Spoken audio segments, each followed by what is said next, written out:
जय श्री राम। यहाँ तक की रामायण कथा में कह चुकी हूँ। आगे की कथा इस प्रकार है। मेघनाथ का यज्ञ विध्वंस, युद्ध और मेघनाथ उद्धार। मेघनाथ की मूर्छा छूटी। पिता को देखकर उसे बड़ी शर्म लगी। मैं अजय यज्ञ करूं, ऐसा मन में निश्चय करके वह तुरंत श्रेष्ठ पर्वत की गुफा में चला गया। यहाँ विभीषण ने सलाह विचारी। हे अतुलनीय बलवान उद्धार प्रभु, देवताओं को सताने वाला दुष्ट मायावी मेघनाथ अपवित्र यज्ञ कर रहा है। हे प्रभु, यदि वह यज्ञ सिद्ध हो पाएगा तो हे नाथ, फिर मेघनाथ जल्दी जीता ना जा सकेगा। यह सुनकर श्री रघुनाथ जी ने बहुत सुख माना और अंगद आदि बहुत से वानरों को बुलाया। हे भाइयों, सब लोग लक्ष्मण के साथ जाओ और जाकर यज्ञ को विध्वंस करो। हे लक्ष्मण, संग्राम में तुम उसे मारना। देवताओं को भयभीत देखकर मुझे बड़ा दुख है। हे भाई सुनो, उसको ऐसे बल और बुद्धि के उपाय से मारना जिसे निशाचर का नाश हो। हे जामवन, सुग्रीव और विभीषण, तुम तीनों जन सेवा समेत साथ रहना। जब श्री रघुनाथ जी ने आज्ञा दी तब कमर में तरकस कस कर और धनुष सजाकर रणधीर श्री लक्ष्मण जी प्रभु के प्रताप को हृदय में धारण करके मेघ के समान गंभीर वाणी बोले, यदि मैं आज उसे बिना मारे जाऊं तो श्री रघुनाथ जी का सेवक न कहलाऊं।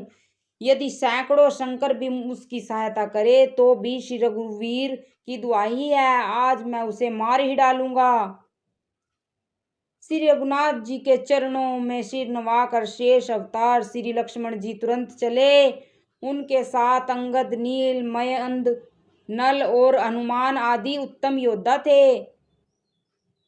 वानरों ने जाकर देखा कि वह बैठा हुआ खून और भैंसे की आहुति दे रहा है। वानरों ने सब यज्ञ विध्वंस कर दिया, फिर भी वह नहीं उठा। तब वे उसकी प्रशंसा करने लगे। इतने पर भी वह ना उठा। उन्होंने जाकर उसके बाल पकड़े और लातों से मार मार कर वह भाग चले। वह त्रिशूल लेकर दौड़ा, तब वानर भागे और वहां आ गए जहां आगे लक्ष्मण खड़े थे। वह अत्यंत क्रोध का मारा हुआ आया और बार बार भयंकर शब्द गरजने लगा। मारुति और अंगद क्रोध करके दौड़े। उसने छाती में त्रिशूल मारकर दोनों को धरती पर गिरा दिया। फिर उसने प्रभु श्री लक्ष्मण जी पर त्रिशूल छोड़ा। अंत ने बाण मारकर उसके दो टुकड़े कर दिए। हनुमान जी और युवराज अंगद फिर उठकर क्रोध करके उसे मारने लगे। उसे चोट न लगी। शत्रु मारे नहीं मरता, यह देखकर जब वीर लौटे तब वह घोर चिंगाड़ करके दौड़ा। उसे क्रुद्ध काल की तरह आता देखकर लक्ष्मण जी ने भयानक बाण छोड़े। वज्र के समान बाणों को आते देखकर वह दुष्ट तुरंत अंतर्ध्यान हो गया और फिर बाती बाती के रूप धारण करके युद्ध करने लगा। वह कभी प्रकट होता था और कभी छिप जाता था। शत्रु को पराजित न होता देखकर वानर डरे। तब सर्पराज शेष जी बहुत क्रोधित हुए। लक्ष्मण जी ने मन में यह विचार दृढ़ किया कि इस पापी को मैं बहुत खेला चुका और अधिक खेलना अच्छा नहीं, अब तो इसे समाप्त ही कर देना चाहिए। कौशलपति श्री राम जी के प्रताप का स्मरण करके लक्ष्मण जी ने वीरोचित दर्प करके बाण का साधन किया। बाण छोड़ते ही उसकी छाती के बीच में लगा।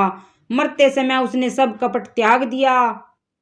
राम के छोटे भाई लक्ष्मण कहाँ है, राम कहाँ है, ऐसा कहकर उसने प्राण छोड़ दिए। अंगद और हनुमान कहने लगे, तेरी माता धन्य है जो तू लक्ष्मण जी के हाथों मरा और मरते समय श्री राम लक्ष्मण को स्मरण करके तूने उनके नामों का उच्चारण किया।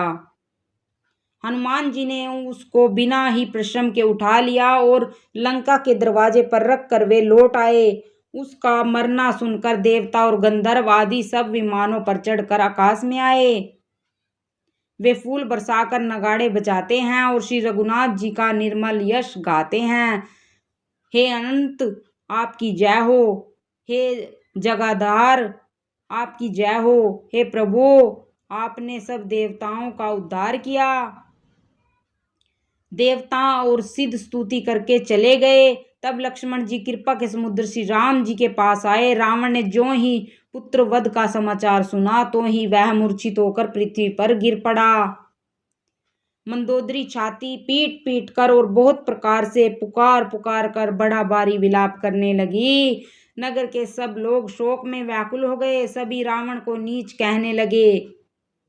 तब रावण ने सब स्त्रियों को अनेकों प्रकार से समझाया कि समस्त जगत का यह रूप नाशवान है, हृदय में विचार कर देखो।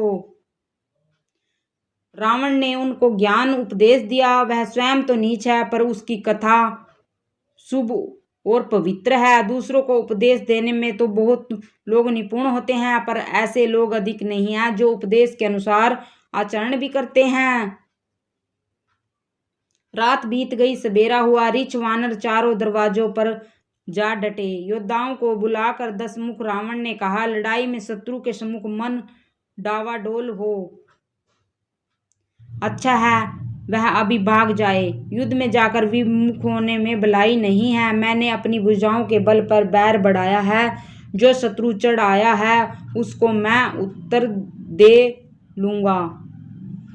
ऐसा कहकर उसने पवन के समान तेज चलने वाला रथ सजाया।